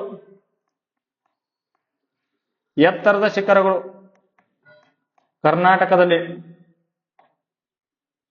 ಕರ್ನಾಟಕದ ಅತಿ ಎತ್ತರವಾದ ಶಿಖರ ಮುಳ್ಳಯ್ಯನಗಿರಿ ಶಿಖರ. ಮುಳ್ಳಯ್ಯನಗಿರಿ ಶಿಖರ, ಇದರ ಎತ್ತರ 1913 ಮೀಟರ್ ಎತ್ತರವನ್ನ ಮುಳ್ಳಯ್ಯನಗಿರಿ ಶಿಖರ ಹೊಂದಿದೆ. ಇದು ಕ್ವಶನ್ ಆಗ್ಬೋದು. ಕರ್ನಾಟಕದ ಅತಿ ಎತ್ತರದ ಶಿಖರ ಯಾವುದು? ಮುಳ್ಳಯ್ಯನಗಿರಿ ಶಿಖರ. ಎರಡನೇ ಸ್ಥಾನದಲ್ಲಿರುವುದು ಬಾಬಾ ಬುಡನಗಿರಿ ಶಿಖರ. ಬಾಬಾ ಬುಡನಗಿರಿ ಶಿಖರ, ಇದು 1894 ಮೀಟರ್ ಎತ್ತರವನ್ನು ಹೊಂದಿದೆ. ಮೂರನೇ ಸ್ಥಾನದಲ್ಲಿರುವುದು ಕುದುರೆಮುಖ ಶಿಖರ, ಇದು 1892 ಮೀಟರ್ ಎತ್ತರವನ್ನ ಹೊಂದಿದೆ. ನಾಲ್ಕನೇ ಸ್ಥಾನದಲ್ಲಿರುವುದು ದೇವಿ ರಮಣ ಬೆಟ್ಟ. ದೇವಿ ರಮಣ ಬೆಟ್ಟ 1817 ಮೀಟರ್ ಎತ್ತರವನ್ನು ಹೊಂದಿದೆ. ಐದನೇ ಸ್ಥಾನದಲ್ಲಿರುವುದು ರುದ್ರಗಿರಿ, ಇದರ ಎತ್ತರ 1752 ಮೀಟರ್. ಆರನೇ ಸ್ಥಾನದಲ್ಲಿರುವುದು ಪುಷ್ಪಗಿರಿ, ಇದರ ಎತ್ತರ 1713 ಮೀಟರ್. ಏಳನೇ ಸ್ಥಾನದಲ್ಲಿರುವುದು ಬ್ರಹ್ಮಗಿರಿ, ಇದರ ಎತ್ತರ 1610 ಮೀಟರ್. ಇವು ಇಂಪಾರ್ಟೆಂಟ್. ಕರ್ನಾಟಕದ ಅತಿ ಎತ್ತರದ ಶಿಖರ ಯಾವುದು? ಮುಳ್ಳಯ್ಯನಗಿರಿ ಶಿಖರ. ಕರ್ನಾಟಕದ ಎರಡನೇ ಅತಿ ಎತ್ತರದ ಶಿಖರ ಬಾಬಾ ಬುಡನಗಿರಿ ಶಿಖರ. ಸೀರಿಯಲ್ ಪ್ರಕಾರ ಇದನ್ನು ಕೇಳಬಹುದು. ನೆಕ್ಸ್ಟ್, ರಾಜ್ಯದ ಅತಿ ಆಳವಾದ ತಗ್ಗು. ಕರ್ನಾಟಕ ರಾಜ್ಯದ ಅತಿ ಆಳವಾದ ತಗ್ಗು. ರಾಜ್ಯದ ಅತಿ ಆಳವಾದ ತಗ್ಗು ಭೀಮೇಶ್ವರ ತಗ್ಗು ಅಥವಾ ಭೀಮೇಶ್ವರ ಕಣಿವೆ. ಭೀಮೇಶ್ವರ ತಗ್ಗು, ಇದು ಶಿವಮೊಗ್ಗ ಜಿಲ್ಲೆಯಲ್ಲಿ ಕಂಡುಬರುತ್ತದೆ. ಭೀಮೇಶ್ವರ ತಗ್ಗು ಅಥವಾ ರಾಜ್ಯದ ಅತಿ ಆಳವಾದ ತಗ್ಗಾದ ಭೀಮೇಶ್ವರ ತಗ್ಗು ಯಾವ ಜಿಲ್ಲೆಯಲ್ಲಿ ಕಂಡುಬರುತ್ತದೆ? ಶಿವಮೊಗ್ಗ ಜಿಲ್ಲೆಯಲ್ಲಿ ಕಂಡುಬರುತ್ತದೆ. ಭಾರತದ ಅತ್ಯಂತ ಆಳವಾಗಿರುವ ಗಣಿ ಕೋಲಾರ್ ಚಿನ್ನದ ಗಣಿ ಅಥವಾ ಚಾಂಪಿಯನ್ ಡ್ರಿಪ್.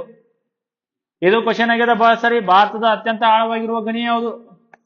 ಭಾರತದ ಅತ್ಯಂತ ಆಳವಾಗಿರುವ ಗಣಿ ಕೋಲಾರದ ಚಿನ್ನದ ಗಣಿ,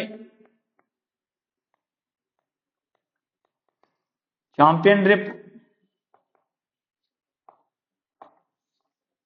ಕೋಲಾರದಲ್ಲಿರುವ ಗಣಿಗಳು.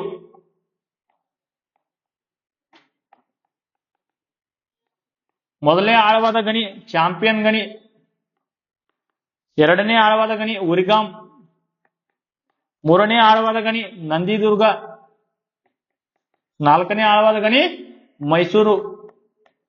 ಈ 4 ಗಣಿಗಳು ಕೋಲಾರದಲ್ಲಿ ಕಂಡು ಬರುತ್ತವೆ. ಭಾರತದಲ್ಲಿ ಅತಿ ಹೆಚ್ಚು ಚಿನ್ನ ಉತ್ಪಾದಿಸುವ ರಾಜ್ಯ ಅದು ಕೂಡ ಕರ್ನಾಟಕ. ಭಾರತದಲ್ಲಿ ಅತಿ ಹೆಚ್ಚು ಚಿನ್ನ ಉತ್ಪಾದಿಸುವ ರಾಜ್ಯ ಕರ್ನಾಟಕ.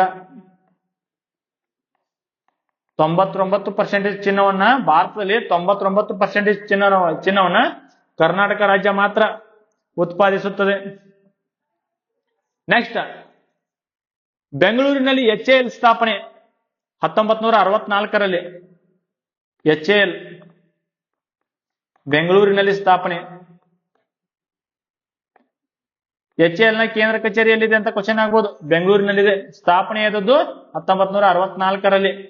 ಮೊದಲು ಬೆಂಗಳೂರಿನ HAL ಅನ್ನ ಹಿಂದೂಸ್ತಾನ್ ಏರ್ಕ್ರಾಫ್ಟ್ ಲಿಮಿಟೆಡ್ ಎಂದು 1940ರಲ್ಲಿ ಸ್ಥಾಪಿಸಲಾಗಿತ್ತು. 1940ರಲ್ಲಿ ಹಿಂದೂಸ್ತಾನ್ ಏರ್ಕ್ರಾಫ್ಟ್ ಲಿಮಿಟೆಡ್ ಎಂದು 1940ರಲ್ಲಿ ಸ್ಥಾಪಿಸಲಾಗಿತ್ತು. 1964ರಲ್ಲಿ ಹಿಂದೂಸ್ತಾನ್ ಏರೋನಾಟಿಕ್ ಲಿಮಿಟೆಡ್ ಆಗಿ ಪರಿವರ್ತನೆಯಾಗಿತ್ತು. HAL ಆಗಿ ಪರಿವರ್ತನೆ. ಈ HAL ದ ಲಾಂಗ್ ಫಾರ್ಮ್ ಕೇಳಬಹುದು. HAL Hindustan aeronautic limited. Next, ಕರ್ನಾಟಕದ ಪ್ರಾಕೃತಿಕ ಲಕ್ಷಣಗಳು. ಕರ್ನಾಟಕದ ಪ್ರಾಕೃತಿಕ ಲಕ್ಷಣಗಳು ಮೊದಲಿಗೆ ನೋಡುವುದಾದ್ರೆ ಕರ್ನಾಟಕದ ಕರಾವಳಿ. ಕರ್ನಾಟಕದ ಕರಾವಳಿ. ಕರ್ನಾಟಕವು ಒಟ್ಟು 320 ಕಿಲೋಮೀಟರ್ ಉದ್ದದ ಕರಾವಳಿ ತೀರವನ್ನು ಹೊಂದಿದೆ. ಕ್ವಶನ್ ಆಗ್ಬೋದು, ಕರ್ನಾಟಕದ ಕರಾವಳಿ ತೀರದ ಉದ್ದ ಎಷ್ಟು? 320 ಕಿಲೋಮೀಟರ್. ಕರ್ನಾಟಕ ರಾಜ್ಯದ ಕರಾವಳಿ ತೀರವನ್ನು ಯಾವ ಹೆಸರಿನಿಂದ ಕರೆಯುತ್ತಾರೆ? ಕೆನರಾ ತೀರ ಎಂದು ಕರ್ನಾಟಕ ರಾಜ್ಯದ ಕರಾವಳಿ ತೀರವನ್ನು ಕರೆಯುತ್ತಾರೆ. ಕರ್ನಾಟಕ ರಾಜ್ಯದ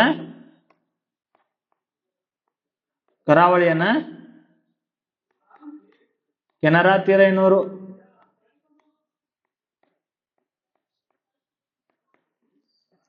ಈ ಕೆನರಾ ತೀರದಲ್ಲಿ ಮ್ಯಾಕರಲ್ ತಳಿಯ ಮೀನಿನ ಉತ್ಪಾದನೆಯನ್ನು ಅತಿ ಹೆಚ್ಚು ಮಾಡಲಾಗುತ್ತದೆ. ಮ್ಯಾಕರಲ್ ತಳಿಯ ಮೀನಿನ ಉತ್ಪಾದನೆಯನ್ನ ಯಾವ ತೀರದಲ್ಲಿ ಮಾಡಲಾಗುತ್ತದೆ ಅಂತ ಕ್ವಶನ್ ಆಗ್ಬೋದು. ಅದಕ್ಕೆ ಉತ್ತರ ಕೆನರಾ ತೀರ ಅಥವಾ ಕರ್ನಾಟಕದ ಕರಾವಳಿಯಲ್ಲಿ. ಸ್ಟ್ರಿಮ್ ಮೀನು ಇದು ಇತ್ತೀಚೆಗೆ ದೇವಗಢ ದ್ವೀಪದಲ್ಲಿ ಕಂಡು ಬಂದಿರುವ ಮೀನಿನ ತಳಿಯಾಗಿದೆ. ಸ್ಟ್ರಿಮ್ ಮೀನು ಇದು ದೇವಗಢ ದ್ವೀಪದಲ್ಲಿ ಕಂಡು ಬಂದಿರುವ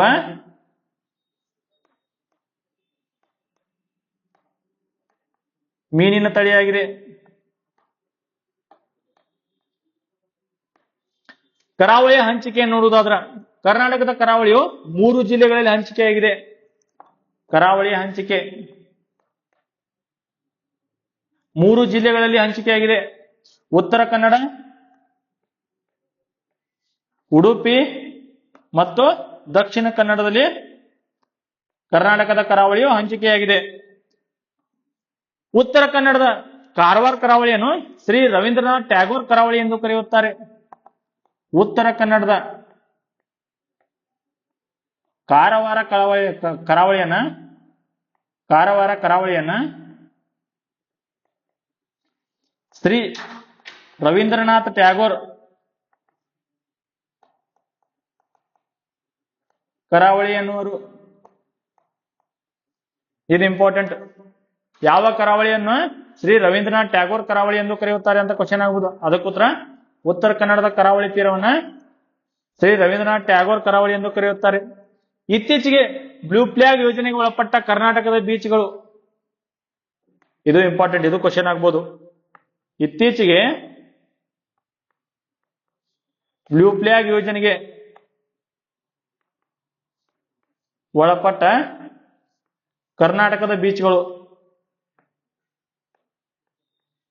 ಒಂದು ಪಡುಬಿದ್ರೆ ಬೀಚ್, ಉಡುಪಿಯ ಪಡುಬಿದ್ರೆ ಬೀಚ್. ಎರಡನೇದು ಉತ್ತರ ಕನ್ನಡದ ಕಾಸರಗೋಡು, ಉತ್ತರ ಕನ್ನಡದ ಕಾಸರಗೋಡು ಬೀಚ್. ಈ ಎರಡು ಬೀಚ್ಗಳು ಇತ್ತೀಚೆಗೆ ಬ್ಲೂ ಫ್ಲಾಗ್ ಯೋಜನೆಗೆ ಒಳಪಟ್ಟ ಕರ್ನಾಟಕದ ಬೀಚ್ಗಳಾಗಿವೆ. ಕರ್ನಾಟಕದಲ್ಲಿ ಕಂಡುಬರುವ ಬಂದರುಗಳು. ಈ ಬಂದರುಗಳ ಬಗ್ಗೆ ನೋಡುವುದಾದ್ರ ಅತಿ ಪ್ರಮುಖ ಬಂದರು ನವಮಂಗಳೂರು ಬಂದರು. ನವಮಂಗಳೂರು ಬಂದರು 1974 ಮೇ 4ರಂದು ಸ್ಥಾಪನೆ ಆಯಿತು. ಇದು ಕ್ವಶನ್ ಆಗಿದೆ ಒಂದ್ಸಾರಿ. ನವಮಂಗಳೂರು ಬಂದರ ಸ್ಥಾಪನೆ ಯಾವಾಗ ಆಯಿತು ಅಂತ. ಅದಕ್ಕೆ ಉತ್ತರ 1974 ಮೇ 4ರಂದ ನವಮಂಗಳೂರು ಬಂದರನ್ನ ಸ್ಥಾಪನೆ ಮಾಡಲಾಯಿತು. ಈ ಬಂದರನ್ನ ಕರ್ನಾಟಕದ ಹೆಬ್ಬಾಗಿಲು ಎಂದು ಕರೆಯಲಾಗುತ್ತದೆ. ಕರ್ನಾಟಕದ ಹೆಬ್ಬಾಗಿಲು ಅಥವಾ ಗೆಟ್ವೇ ಆಫ್ ಕರ್ನಾಟಕ ಎಂದು ಕರೆಯಲಾಗುತ್ತದೆ. ನವಮಂಗಳೂರು ಬಂದರಿನ ಮೂಲಕ ಅತಿ ಹೆಚ್ಚಿನ ಪ್ರಮಾಣದ ಗ್ರಾನೈಟ್ ಮತ್ತು ಕಾಫಿಯನ್ನು ರಫ್ತು ಮಾಡಲಾಗುತ್ತದೆ. ಅತಿ ಹೆಚ್ಚು ಪ್ರಮಾಣದ ಕಾಫಿ ಮತ್ತು ಗ್ರಾನೈಟ್ ರಫ್ತು. ಕಾಫಿಯನ್ನು ಅತಿ ಹೆಚ್ಚು ಉತ್ಪಾದನೆ ಮಾಡುವ ರಾಜ್ಯ ಕರ್ನಾಟಕ ರಾಜ್ಯ. ಅತಿ ಹೆಚ್ಚು ಪ್ರಮಾಣದ ಕಾಫಿ ಮತ್ತು ಗ್ರಾನೈಟ್ ರಫ್ತು ಮಾಡುವ ರಾಜ್ಯ ಅಥವಾ ಅತಿ ಹೆಚ್ಚು ಪ್ರಮಾಣದ ಕಾಫಿ ಮತ್ತು ಗ್ರಾನೈಟ್ ಅನ್ನು ರಫ್ತು ಮಾಡುವ ಬಂದರು ನವಮಂಗಳೂರು ಬಂದರು. ನೆಕ್ಸ್ಟ್ ಬೇಲಿಕೆರೆ ಬಂದರು. ಬೇಲಿಕೆರೆ ಬಂದರು. ಈ ಬಂದರು ಉತ್ತರ ಕನ್ನಡದಲ್ಲಿ ಕಂಡುಬರುತ್ತದೆ. ಉತ್ತರ ಕನ್ನಡ ಜಿಲ್ಲೆಯಲ್ಲಿ ಬೇಲಿಕೆರೆ ಬಂದರು ಕಂಡುಬರುತ್ತದೆ. ಈ ಬೇಲಿಕೆರೆ ಬಂದರು ಬಿಂಗೆ ನದಿಯ ದಂಡೆಯ ಮೇಲಿದೆ. ಇದು ಕ್ವಶನ್ ಆಗ್ಬೋದು. ಬಿಂಗೆ ನದಿಯ ದಡದಲ್ಲಿ ಕಂಡುಬರುವ ಬಂದರು ಯಾವುದು? ಬೇಲಿಕೆರೆ ಬಂದರು. ಈ ಬಂದರಿನ ಮೂಲಕ ಮ್ಯಾಂಗ್ನೀಸ್ ಅನ್ನ ರಫ್ತು ಮಾಡಲಾಗುತ್ತದೆ. ಮ್ಯಾಂಗ್ನೀಸ್ ಅನ್ನ ರಫ್ತು ಮಾಡಲಾಗುತ್ತದೆ. ಸಾಗರಮಾಲಾ ಯೋಜನೆಗೆ ಒಳಪಟ್ಟ ಕರ್ನಾಟಕದ ಬಂದರು ಯಾವುದು? ಬೇಲಿಕೆರೆ ಬಂದರು. ನೆಕ್ಸ್ಟ್ ಭಟ್ಕಳ ಬಂದರು. ಭಟ್ಕಳ ಬಂದರು. ಈ ಬಂದರು ಶರಬಿ ನದಿಯ ದಂಡೆಯ ಮೇಲೆ ಕಂಡುಬರುತ್ತದೆ.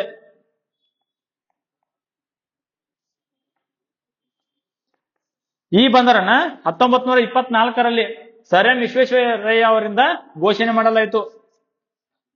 ಭಟ್ಕಳ ಬಂದರು ಶರಬಿ ನದಿಯ ದಡದಲ್ಲಿ ಕಂಡುಬರುತ್ತದೆ. ಈ ಬಂದರು 1924ರಲ್ಲಿ ಸರ್ ಎಂ ವಿಶ್ವೇಶ್ವರಯ್ಯ ಅವರಿಂದ ಘೋಷಣೆ ಆಯಿತು. ನೆಕ್ಸ್ಟ್ ಹೊನ್ನಾವರ ಬಂದರು. ಈ ಹೊನ್ನಾವರ ಬಂದರು ಶರಾವತಿ ನದಿಯ ದಂಡೆಯ ಮೇಲೆ ಕಂಡುಬರುತ್ತದೆ. ಶರಾವತಿ ನದಿ ದಡದಲ್ಲಿ ಕಂಡುಬರುತ್ತದೆ. ಈ ಬಂದರನ್ನ ಸರ್ವ ಋತುಮಾನಗಳ ಬಂದರು ಎಂದು ಕರೆಯಲಾಗುತ್ತದೆ. ಸರ್ವ ಋತುಮಾನಗಳ ಬಂದರು. ನೆಕ್ಸ್ಟ್ ಕಾರವಾರ ಬಂದರು. ಇದು ಕರ್ನಾಟಕದ ಅತ್ಯಂತ ಸುಂದರವಾದ ಬಂದರು. ಕರ್ನಾಟಕದ ಅತ್ಯಂತ ಸುಂದರವಾದ ಬಂದರು ಯಾವುದು? ಕಾರವಾರ ಬಂದರು. ಇದು ಕಾಳಿ ನದಿಯ ದಡದಲ್ಲಿದೆ.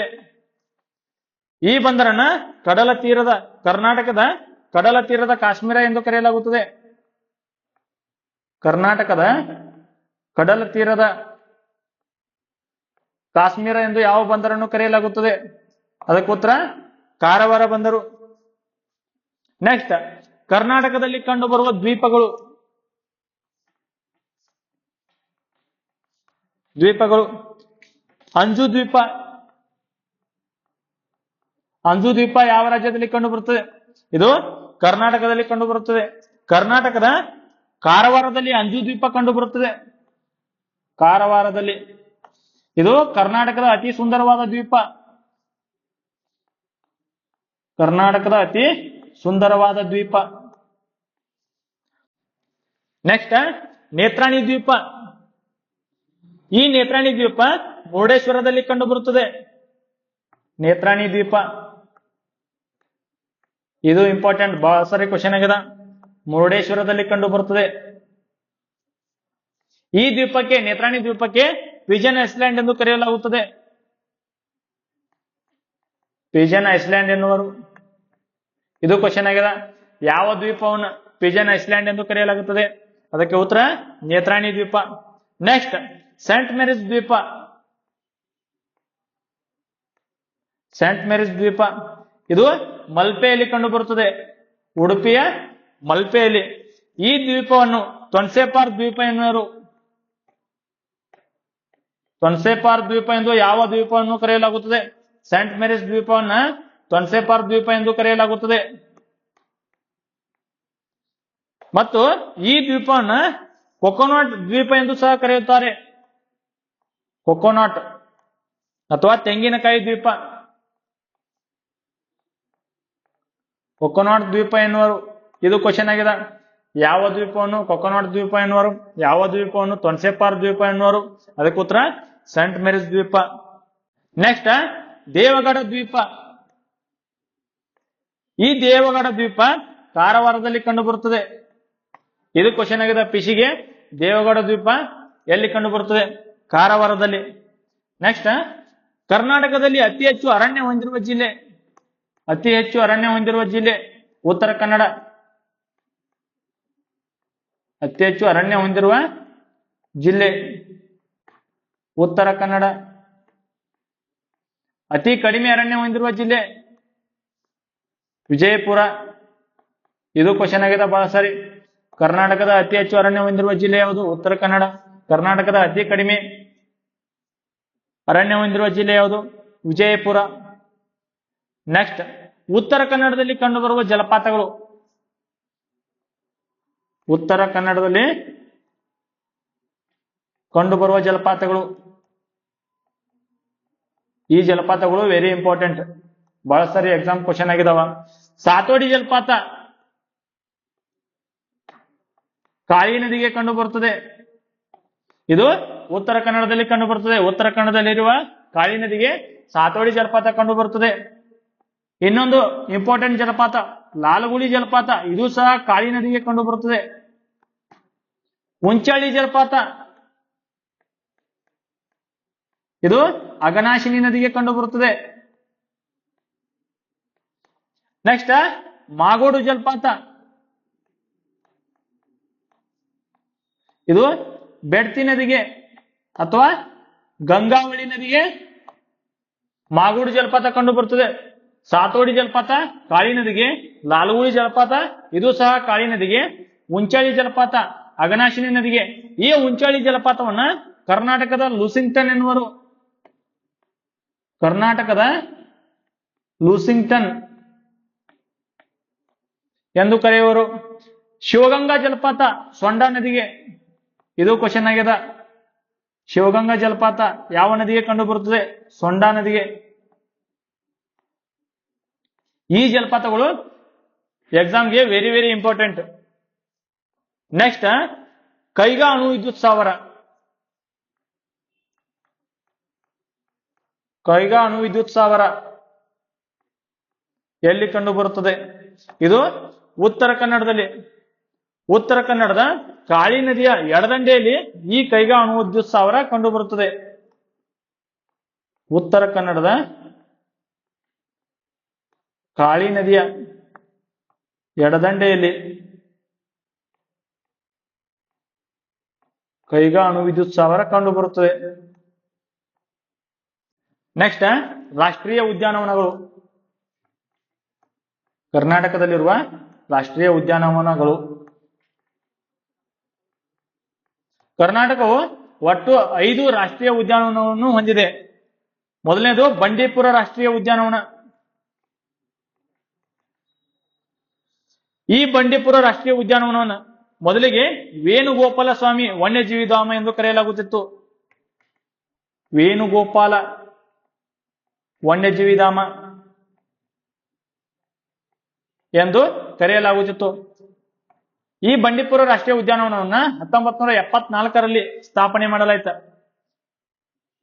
ಬಂಡೀಪುರ ರಾಷ್ಟ್ರೀಯ ಉದ್ಯಾನವನ ಇದು ಹುಲಿ ಯೋಜನೆಗೆ ಒಳಪಟ್ಟ ಮೊದಲ ರಾಷ್ಟ್ರೀಯ ಉದ್ಯಾನವನವಾಗಿದೆ. ಹುಲಿ ಯೋಜನೆಗೆ ಒಳಪಟ್ಟ ಮೊದಲ ರಾಷ್ಟ್ರೀಯ ಉದ್ಯಾನವನ.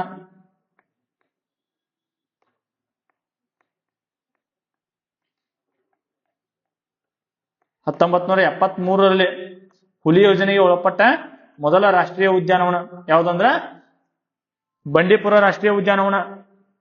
ಇದು ಕರ್ನಾಟಕದ ಅತಿ ದೊಡ್ಡ ರಾಷ್ಟ್ರೀಯ ಉದ್ಯಾನವನ. ಎಷ್ಟು ವಿಸ್ತೀರ್ಣವನ್ನು ಹೊಂದಿದೆ ಅಂದ್ರ 874 ಕಿಲೋಮೀಟರ್ ವಿಸ್ತೀರ್ಣವನ್ನ ಬಂಡೀಪುರ ರಾಷ್ಟ್ರೀಯ ಉದ್ಯಾನವನ ಹೊಂದಿದೆ.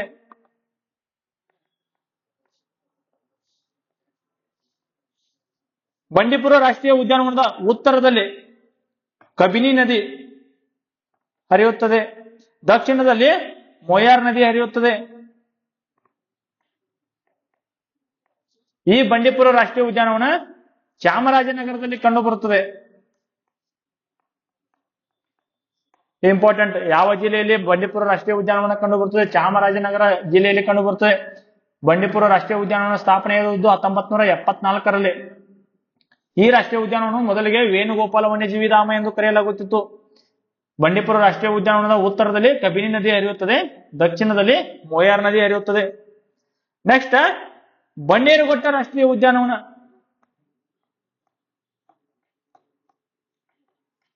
ಬನ್ನೇರುಘಟ್ಟ ರಾಷ್ಟ್ರೀಯ ಉದ್ಯಾನವನ. ಈ ರಾಷ್ಟ್ರೀಯ ಉದ್ಯಾನವನವನ್ನ 1974ರಲ್ಲಿ ಸ್ಥಾಪನೆ ಮಾಡಲಾಯಿತು. ಈ ರಾಷ್ಟ್ರೀಯ ಉದ್ಯಾನವನ ಪ್ರವಾಸಕ್ಕೆ ಸೂಕ್ತವಾದ ಒಂದು ಒಳ್ಳೆಯ ರಾಷ್ಟ್ರೀಯ ಉದ್ಯಾನವನವಾಗಿದೆ. ಬಿಳಿಗಿರಿ ರಂಗನ ಬೆಟ್ಟ ಮತ್ತು ಸತ್ಯಮಂಗಲ ಅರಣ್ಯವನ್ನು ಸಂಪರ್ಕಿಸುತ್ತದೆ. ಯಾವ ರಾಷ್ಟ್ರೀಯ ಉದ್ಯಾನವನ ಬಿಳಿಗಿರಿ ರಂಗನ ಬೆಟ್ಟ ಮತ್ತು ಸತ್ಯಮಂಗಲ ಅರಣ್ಯವನ್ನು ಸಂಪರ್ಕಿಸುತ್ತದೆ? ಅದಕ್ಕೋಸ್ಕರ ಬನ್ನೇರುಘಟ್ಟ ರಾಷ್ಟ್ರೀಯ ಉದ್ಯಾನವನ. ಈ ಬನ್ನೇರುಘಟ್ಟ ರಾಷ್ಟ್ರೀಯ ಉದ್ಯಾನವನದಲ್ಲಿ 2006ರಲ್ಲಿ ಚಿಟ್ಟೆ ಪಾರ್ಕ್ ಸ್ಥಾಪನೆ ಮಾಡಲಾಯಿತು. ಬನ್ನೇರುಘಟ್ಟ ರಾಷ್ಟ್ರೀಯ ಉದ್ಯಾನವನದ ಆಗ್ನೇಯದಲ್ಲಿ ಬಿಳಿಕಲ್ ಅರಣ್ಯಗಳಿವೆ. ಬಿಳಿಕಲ್ ಅರಣ್ಯಗಳು ಬನ್ನೇರುಘಟ್ಟ ರಾಷ್ಟ್ರೀಯ ಉದ್ಯಾನವನದ ಆಗ್ನೇಯದಲ್ಲಿ ಕಂಡುಬರುತ್ತವೆ. ಆಗ್ನೇಯದಲ್ಲಿ ಕಂಡುಬರುತ್ತವೆ. ಸುವರ್ಣಮುಖಿ ನದಿ ಬನ್ನೇರುಘಟ್ಟ ರಾಷ್ಟ್ರೀಯ ಉದ್ಯಾನವನದ ಮೂಲಕ ಹರಿಯುತ್ತದೆ. ಯಾವ ನದಿ ಬನ್ನೇರುಘಟ್ಟ ರಾಷ್ಟ್ರೀಯ ಉದ್ಯಾನವನದ ಮೂಲಕ ಹರಿಯುತ್ತದೆ ಅಂತ ಕ್ವಶನ್ ಆಗ್ಬೋದು. ಅದಕ್ಕೋಸ್ಕರ ಸುವರ್ಣಮುಖಿ ನದಿ. ಸುವರ್ಣಮುಖಿ ನದಿ ಬನ್ನೇರುಘಟ್ಟ ರಾಷ್ಟ್ರೀಯ ಉದ್ಯಾನವನದ ಮೂಲಕ ಹರಿಯುತ್ತದೆ. ನೆಕ್ಸ್ಟ್ ಕುದುರೆಮುಖ ರಾಷ್ಟ್ರೀಯ ಉದ್ಯಾನವನ. ಕುದುರೆಮುಖ ರಾಷ್ಟ್ರೀಯ ಉದ್ಯಾನವನ. ಈ ರಾಷ್ಟ್ರೀಯ ಉದ್ಯಾನವನ 1987ರಲ್ಲಿ ಸ್ಥಾಪನೆ ಮಾಡಲಾಯಿತು. ಕುದುರೆಮುಖ ರಾಷ್ಟ್ರೀಯ ಉದ್ಯಾನವನದಲ್ಲಿ ಶೋಲಾ ಅರಣ್ಯಗಳು ಕಂಡುಬರುತ್ತವೆ. ಶೋಲಾ ಅರಣ್ಯಗಳು ಯಾವ ರಾಷ್ಟ್ರೀಯ ಉದ್ಯಾನವನದಲ್ಲಿ ಕಂಡುಬರುತ್ತವೆ? ಕುದುರೆಮುಖ ರಾಷ್ಟ್ರೀಯ ಉದ್ಯಾನವನದಲ್ಲಿ ಶೋಲಾ ಅರಣ್ಯಗಳು ಕಂಡುಬರುತ್ತವೆ. ತುಂಗಾ, ಭದ್ರಾ ಮತ್ತು ನೇತ್ರಾವತಿ ನದಿಗಳು ಕುದುರೆಮುಖ ರಾಷ್ಟ್ರೀಯ ಉದ್ಯಾನವನದಲ್ಲಿ ಉಗಮ ಹೊಂದುತ್ತವೆ. ತುಂಗಾ, ಭದ್ರಾ ಮತ್ತು ನೇತ್ರಾವತಿ ನದಿಗಳು ಉಗಮ ಹೊಂದುತ್ತವೆ. ಕುದುರೆಮುಖ ರಾಷ್ಟ್ರೀಯ ಉದ್ಯಾನವನ 3 ಜಿಲ್ಲೆಗಳಲ್ಲಿ ಕಂಡುಬರುತ್ತದೆ. 1 ಚಿಕ್ಕಮಗಳೂರ, 2 ಉಡುಪಿ ಮತ್ತು ದಕ್ಷಿಣ ಕನ್ನಡ. ಕುದುರೆಮುಖ ರಾಷ್ಟ್ರೀಯ ಉದ್ಯಾನವನ 3 ಜಿಲ್ಲೆಗಳಲ್ಲಿ ವ್ಯಾಪಿಸಿದೆ. 1 ಚಿಕ್ಕಮಗಳೂರು, 2 ಉಡುಪಿ, 3 ದಕ್ಷಿಣ ಕನ್ನಡ. ಇದು ಕ್ವಶನ್ ಆಗ್ಬೋದು. ಕುದುರೆಮುಖ ರಾಷ್ಟ್ರೀಯ ಉದ್ಯಾನವನ ಯಾವ ಯಾವ ಜಿಲ್ಲೆಗಳಲ್ಲಿ ವ್ಯಾಪಿಸಿದೆ? ಅದಕ್ಕೆ ಉತ್ತರ ಚಿಕ್ಕಮಗಳೂರು, ಉಡುಪಿ ಮತ್ತು ದಕ್ಷಿಣ ಕನ್ನಡ. ನೆಕ್ಸ್ಟ್ ಇಲ್ಲಿ ಕಂಡುಬರುವ ಪ್ರಮುಖ ಪ್ರಾಣಿ ಸಿಂಹಬಾಲವುಳ್ಳ ಮಕಾಕ ಕೋತಿ. ಇದು ಕ್ವಶನ್ ಆಗಿತ್ತ. ಸಿಂಹಬಾಲವುಳ್ಳ ಮಕಾಕ ಕೋತಿ ಯಾವ ರಾಷ್ಟ್ರೀಯ ಉದ್ಯಾನವನದಲ್ಲಿ ಕಂಡುಬರುತ್ತದೆ? ಕುದುರೆಮುಖ ರಾಷ್ಟ್ರೀಯ ಉದ್ಯಾನವನ. ಸಿಂಹಬಾಲವುಳ್ಳ ಮಕಾಕ ಕೋತಿ ಕಂಡುಬರುತ್ತದೆ. ಕ್ವಶನ್ ಯಾವ ರೀತಿ ಆಗಿತ್ತಂದ್ರ ಸಿಂಹಬಾಲವುಳ್ಳ ಮಕಾಕ ಕೋತಿ ಯಾವ ರಾಜ್ಯಗಳಲ್ಲಿ ಕಂಡು ಬರುತ್ತದೆ? ಅದಕ್ಕೆ ಉತ್ತರ ತಮಿಳುನಾಡು, ಕೇರಳ ಮತ್ತು ಕರ್ನಾಟಕ ರಾಜ್ಯಗಳಲ್ಲಿ ಸಿಂಹಬಾಲವುಳ್ಳ ಮಕಾಕ ಕೋತಿ ಕಂಡು ಬರುತ್ತದೆ. ನೆಕ್ಸ್ಟ್ ಔನ್ಸಿ ಅಥವಾ ಅನಸಿ ರಾಷ್ಟ್ರೀಯ ಉದ್ಯಾನವನ. ಈ ರಾಷ್ಟ್ರೀಯ ಉದ್ಯಾನವನ ಉತ್ತರ ಕನ್ನಡ ದಾಂಡೇಲಿಯಲ್ಲಿ ಕಂಡುಬರುತ್ತದೆ. ಉತ್ತರ ಕನ್ನಡದ ದಾಂಡೇಲಿಯಲ್ಲಿ ಕಂಡುಬರುತ್ತದೆ. ಈ ರಾಷ್ಟ್ರೀಯ ಉದ್ಯಾನವನವನ್ನು 1987ರಲ್ಲಿ ಸ್ಥಾಪನೆ ಮಾಡಲಾಯಿತು. ಔನ್ಸಿ ರಾಷ್ಟ್ರೀಯ ಉದ್ಯಾನವನವನ್ನ 1987ರಲ್ಲಿ ಸ್ಥಾಪನೆ ಮಾಡಲಾಯಿತು. ಇಲ್ಲಿ ಕಂಡುಬರುವ ಪ್ರಮುಖ ಪ್ರಾಣಿ ಬ್ಲ್ಯಾಕ್ ಪ್ಯಾಂಥರ್. ಪ್ರಮುಖ ಪ್ರಾಣಿ ಬ್ಲ್ಯಾಕ್ ಪ್ಯಾಂಥರ್. ನಾಗರಹೊಳೆ ರಾಷ್ಟ್ರೀಯ ಉದ್ಯಾನವನ.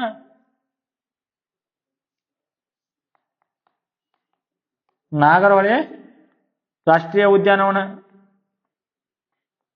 ಇದು ಕರ್ನಾಟಕದ 2ನೇ ಅತಿ ದೊಡ್ಡ ರಾಷ್ಟ್ರೀಯ ಉದ್ಯಾನವನ. ಕರ್ನಾಟಕದ 2ನೇ ಅತಿ ದೊಡ್ಡ ರಾಷ್ಟ್ರೀಯ ಉದ್ಯಾನವನ. ಕರ್ನಾಟಕದ ಅತಿ ದೊಡ್ಡ ರಾಷ್ಟ್ರೀಯ ಉದ್ಯಾನವನ ಬಂಡೀಪುರ ರಾಷ್ಟ್ರೀಯ ಉದ್ಯಾನವನ. 2ನೇ ಅತಿ ದೊಡ್ಡ ರಾಷ್ಟ್ರೀಯ ಉದ್ಯಾನವನ ನಾಗರಹೊಳೆ ರಾಷ್ಟ್ರೀಯ ಉದ್ಯಾನವನ. ಈ ರಾಷ್ಟ್ರೀಯ ಉದ್ಯಾನವನವನ್ನು 1988ರಲ್ಲಿ ಸ್ಥಾಪನೆ ಮಾಡಲಾಯಿತು. 1988ರಲ್ಲಿ ನಾಗರಹೊಳೆ ರಾಷ್ಟ್ರೀಯ ಉದ್ಯಾನವನವನ್ನ ಸ್ಥಾಪನೆ ಮಾಡಲಾಯಿತು. 1992ರಲ್ಲಿ ರಾಜೀವ್ ಗಾಂಧಿ ರಾಷ್ಟ್ರೀಯ ಉದ್ಯಾನವನ ಎಂದು ಮರುನಾಮಕರಣ ಮಾಡಲಾಯಿತು.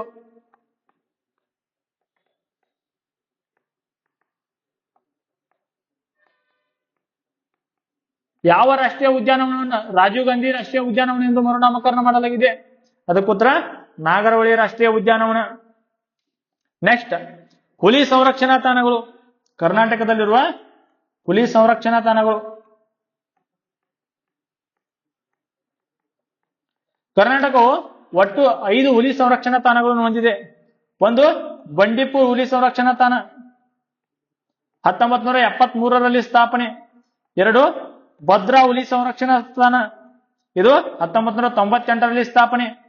3 ನಾಗರಹೊಳೆ ಹುಲಿ ಸಂರಕ್ಷಣಾ ತಾಣ. ನಾಗರಹೊಳೆ ಹುಲಿ ಸಂರಕ್ಷಣಾ ತಾಣ 2000ರಲ್ಲಿ ಸ್ಥಾಪನೆ. 4 ದಾಂಡೇಲಿ ಅಥವಾ ಕಾಳಿ ಹುಲಿ ಸಂರಕ್ಷಣಾ ತಾಣ 2006ರಲ್ಲಿ ಸ್ಥಾಪನೆ. 5 ಬಿಳಿಗಿರಿ ರಂಗನಾಥ ಬೆಟ್ಟ ಹುಲಿ ಸಂರಕ್ಷಣಾ ತಾಣ 2011ರಲ್ಲಿ ಸ್ಥಾಪನೆ.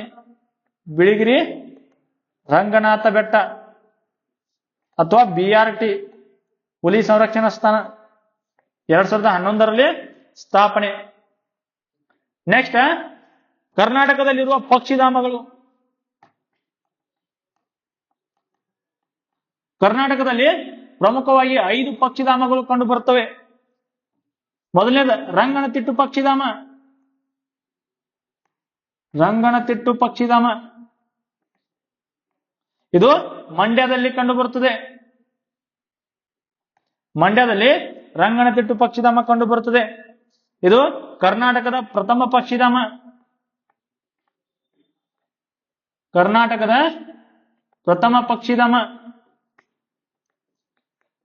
ರಂಗನತಿಟ್ಟು ಪಕ್ಷಿಧಾಮವನ್ನ ಪಕ್ಷಿಗಳ ಕಾಶಿ ಎಂದು ಕರೆದವರು ಪಕ್ಷಿ ಪ್ರೇಮಿ ಸಲೀಂ ಅಲಿ ಅವರು. ಪಕ್ಷಿಗಳ ಕಾಶಿ ಎಂದು ಕರೆದವರು ಸಲೀಂ ಅಲಿ. ಪಕ್ಷಿ ಪ್ರೇಮಿ ಸಲೀಂ ಅಲಿ ಅವರು ಯಾವ ಪಕ್ಷಿಧಾಮವನ್ನ ಪಕ್ಷಿಗಳ ಕಾಶಿ ಎಂದು ಕರೆದರು? ಅದಕ್ಕೆ ಉತ್ತರ ರಂಗನತಿಟ್ಟು ಪಕ್ಷಿಧಾಮ. ನೆಕ್ಸ್ಟ್ ಘಟಪ್ರಭಾ. ಘಟಪ್ರಭಾ ಪಕ್ಷಿಧಾಮ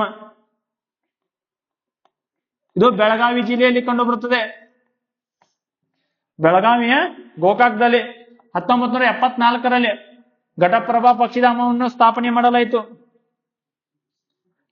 ಗುಡವಿ ಪಕ್ಷಿಧಾಮ.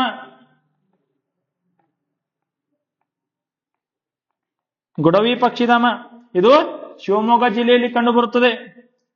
ಗುಡವಿ ಪಕ್ಷಿಧಾಮವನ್ನ 1989ರಲ್ಲಿ ಸ್ಥಾಪನೆ ಮಾಡಲಾಯಿತು. ಗಿಳಿ ಮತ್ತು ನವಿಲುಗಳು ಪ್ರಮುಖವಾಗಿ ಗುಡವಿ ಪಕ್ಷಿಧಾಮದಲ್ಲಿ ಕಂಡುಬರುತ್ತವೆ. ನೆಕ್ಸ್ಟ್ ಮಂಡಗದ್ದೆ ಪಕ್ಷಿಧಾಮ. ಇದು ಕೂಡ ಶಿವಮೊಗ್ಗದಲ್ಲಿ ಕಂಡುಬರುತ್ತದೆ. ಗುಡವಿ ಮತ್ತು ಮಂಡಗದ್ದೆ ಪಕ್ಷಿಧಾಮಗಳು ಯಾವ ಜಿಲ್ಲೆಯಲ್ಲಿ ಕಂಡುಬರುತ್ತವೆ? ಶಿವಮೊಗ್ಗ ಜಿಲ್ಲೆಯಲ್ಲಿ. ಗುಡವಿ ಪಕ್ಷಿಧಾಮವನ್ನ 1989ರಲ್ಲಿ ಸ್ಥಾಪನೆ ಮಾಡಲಾಯಿತು. ಮಂಡಗದ್ದೆ ಪಕ್ಷಿಧಾಮವನ್ನ 1991ರಲ್ಲಿ ಸ್ಥಾಪನೆ. ಗಿಳಿ, ನವಿಲು ಮತ್ತು ರತ್ನ ಪಕ್ಷಿಗಳು ಮಂಡಗದ್ದೆ ಪಕ್ಷಿಧಾಮದಲ್ಲಿ ಕಂಡುಬರುತ್ತವೆ. ನೆಕ್ಸ್ಟ್ ಅತ್ತಿವೇರಿ ಪಕ್ಷಿಧಾಮ.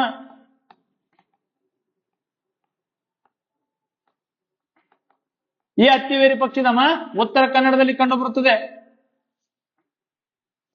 ಅತ್ತಿವೇರಿ ಪಕ್ಷಿಧಾಮವನ್ನ 2005ರಲ್ಲಿ ಸ್ಥಾಪನೆ ಮಾಡಲಾಯಿತು.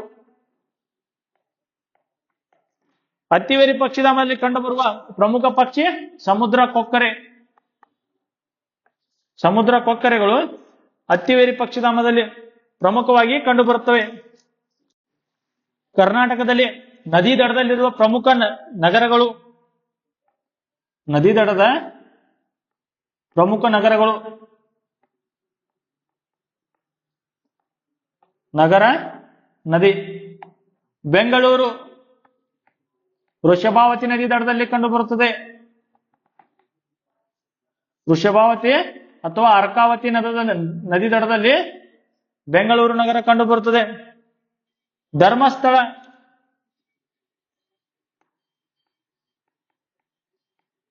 ಧರ್ಮಸ್ಥಳ ನೇತ್ರಾವತಿ ನದಿ ದಡದಲ್ಲಿದೆ. ಧರ್ಮಸ್ಥಳ ಯಾವ ನದಿ ದಡದಲ್ಲಿ ಕಂಡುಬರುತ್ತದೆ? ನೇತ್ರಾವತಿ ನದಿ ದಡದಲ್ಲಿ ಧರ್ಮಸ್ಥಳ ಕಂಡುಬರುತ್ತದೆ. ಶೃಂಗೇರಿ ತುಂಗಾ ನದಿ ದಡದಲ್ಲಿದೆ. ಶಿವಮೊಗ್ಗ ಇದು ಕೂಡ ತುಂಗಾ ನದಿ ದಡದಲ್ಲಿದೆ. ಉಡುಪಿ ಸ್ವರ್ಣ ನದಿಯ ದಡದಲ್ಲಿದೆ. ನೆಕ್ಸ್ಟ್ ಬೇಲಿಕೇರಿ, ಇದು ಬಿಂಗೆ ನದಿಯ ದಡದಲ್ಲಿದೆ. ಹೊನ್ನಾವರ ಶರಾವತಿ ನದಿಯ ದಡದಲ್ಲಿದೆ. ಮಲ್ಪೆ, ಉಡುಪಿಯ ಮಲ್ಪೆ ಉದ್ಯಾವರ ನದಿ ದಡದಲ್ಲಿದೆ. ಭದ್ರಾವತಿ ಭದ್ರಾ ನದಿಯ ದಡದಲ್ಲಿದೆ. ಕಾರವಾರ ಕಾಳಿ ನದಿಯ ದಡದಲ್ಲಿದೆ. ತದ್ರಿ ನದಿಯ ದಡದಲ್ಲಿದೆ. ಹಂಗರಕಟ್ಟೆ ನಗರ ಶೀತಾ ನದಿಯ ದಡದಲ್ಲಿದೆ. ಭಟ್ಕಳ ಶರಬಿ ನದಿಯ ದಡದಲ್ಲಿದೆ. ಭಟ್ಕಳ ನಗರ ಅಥವಾ ಭಟ್ಕಳ ಬಂದರು ಯಾವ ನದಿಯ ದಡದಲ್ಲಿದೆ ಅಂತ ಕ್ವಶನ್ ಆಗಿತ್ತು. ಅದಕ್ಕೆ ಉತ್ತರ ಶರಬಿ ನದಿಯ ದಡದಲ್ಲಿದೆ.